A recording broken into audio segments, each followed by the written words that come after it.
Hello everyone, कैसे हो मेरे प्यारे बच्चों। उम्मीद है कि आप लोग बहुत अच्छे होंगे और आप लोगों की तैयारी बहुत अच्छे से चल रही होगी। आपकी तैयारी में चार चांद लगाने में फिर से उपस्थित हूँ आप लोगों के सामने।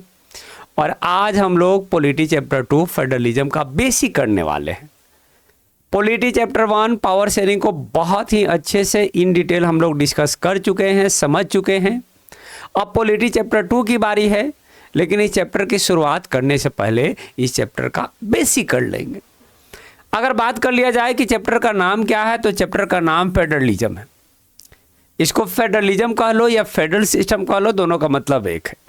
चैप्टर का नाम फेडरलिज्म है, इसको फेडरल सिस्टम भी कह सकते हो। आखिर फेडरलिज्म है तो क्या है, तो बोला गया कि फेडरलिज्म एक सिस्टम ऑफ गवर्नमेंट है। फेडरलिज्म क्या है? एक सिस्टम ऑफ गवर्नमेंट है जिसमें क्या होता है, पावर को डिवाइड किया जाता है between central government and state government. जैसे भारत में क्या देखते हो कि लेवल 1 पर क्या है, सेंट्रल गवर्नमेंट है। भारत में आप ये देखते हो कि लेवल 1 पर सेंट्रल गवर्नमेंट है जो इंटायर कंट्री के लिए है, पूरे देश के लिए है। और भारत में क्या देखते हो कि लेवल 2 पर क्या है, स्टेट गवर्नमेंट है जो हर एक स्टेट में है। बिहार हो गया, यूपी हो गया, राजस्थान हो गया, मध्य प्रदेश हो गया, गुजरात हो गया, महाराष्ट्र हो गया। तो यही चीज बोला गया कि फेडरलिज्म एक ऐसा सिस्टम ऑफ गवर्नमेंट है जिसमें पावर को सेंट्रल गवर्नमेंट और स्टेट गवर्नमेंट के बीच डिवाइड कर दिया जाए।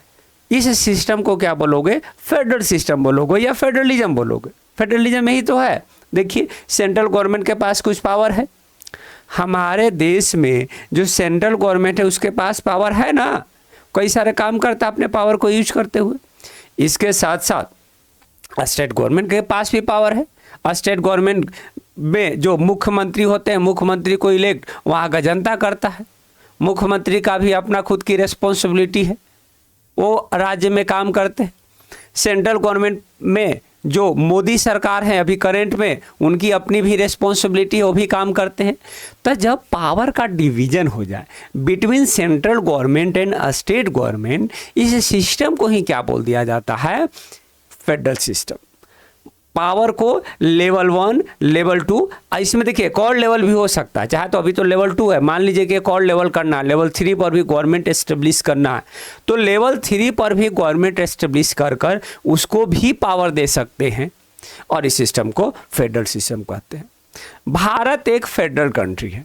भारत क्या है? एक फेडरल कंट्री है। इसीलिए हम लोगों को फेडरलिज्म के बारे में पढ़ना है, फेडरल सिस्टम के बारे में पढ़ना है। ठीक है ना।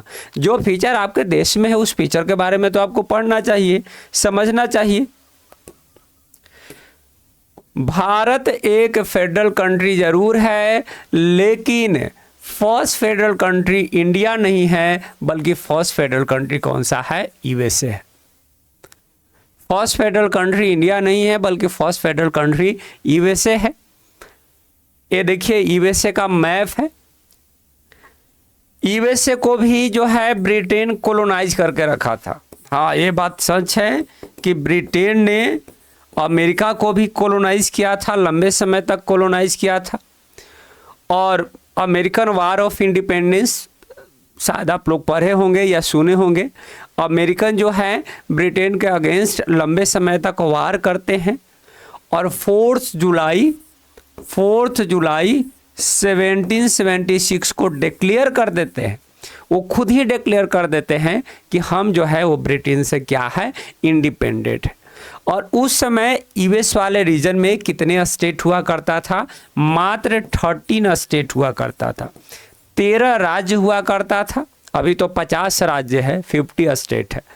तो उस समय 13 स्टेट मिलकर ब्रिटेन के अगेंस्ट लड़ाई लड़े और उसके बाद 4 जुलाई 1776 को डिक्लेयर कर दिए कि हम ब्रिटेन से इंडिपेंडेंट हो गए हैं, ब्रिटेन का कंट्रोल हम पे नहीं है।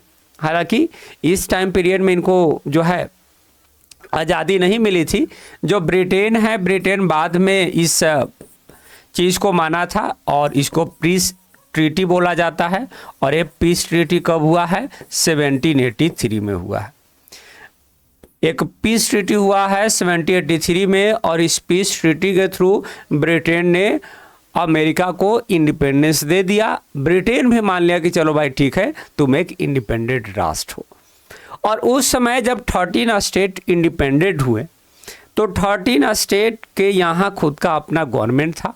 फिर इन्होंने डिसाइड किया कि पूरे इस जो 13 स्टेट है इसको संघ बनाते हैं।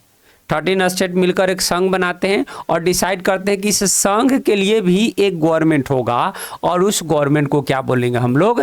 फेडरल गवर्नमेंट बोलेंगे। उस गवर्नमेंट को क्या बोलेंगे? Federal government. और फिर यहीं पर पावर का डिवीजन हुआ कि चलो भाई स्टेट गवर्नमेंट के पास भी कुछ पावर रहेंगे और फेडरल गवर्नमेंट के पास भी कुछ पावर रहेंगे, और इसी सिस्टम को क्या बोला गया? फेडरल सिस्टम बोला गया। तो फेडरल सिस्टम की शुरुआत जो है वो कहाँ से हुआ है? अमेरिका से हुआ है, यूएसए से हुआ है। जब अमेरिका को आज़ादी मिली, जब 13 स्टेट आज़ाद हुए तो उस समय 13 स्टेट में भी गवर्नमेंट थी और 13 स्टेट मिलकर एक संघ बनाते हैं और संघ के लिए भी एक गवर्नमेंट बनाते हैं। उस गवर्नमेंट को फेडरल गवर्नमेंट बोला गया और पावर का वहीं पर डिवीजन हुआ और वहीं से एक नया सिस्टम ऑफ गवर्नमेंट का ओरिजिन होता है, इमर्ज होता है।